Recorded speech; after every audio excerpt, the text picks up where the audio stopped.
So for downward dog, you're going to want to start in an inverted V shape, fingers spread wide, shoulders pressed away from your ears, pressing those sit bones up and back, and then eventually working to get your heels down to the ground. So you'll feel a nice stretch in the whole back of your leg here. Now, if you can't get your heels to the ground, there are a couple different options.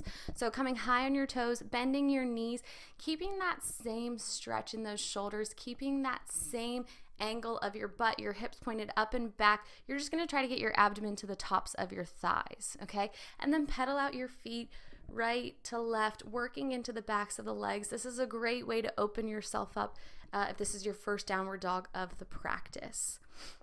Now to come out of it, you can obviously go through vinyasa, you can just come down, and then we start working on upward facing dog. So as you know, in all of our vinyasa series, we've got upward facing dog and downward facing dog. So for upward facing dog, you want your thighs off of the mat. Your feet can be tucked under or you can be up on your toes. Your wrists are directly below your shoulders. Your chest is open, okay? You're working on pushing your pelvis down towards the ground, but still keeping those legs engaged, keeping them up off of the top of the mat.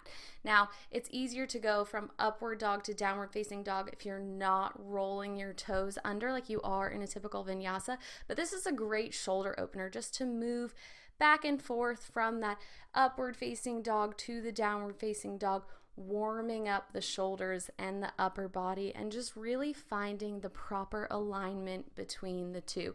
Typically, we don't go between these two poses. Normally, we have the chaturanga in the middle, so this is just a nice way to focus on alignment while still firing up that upper body.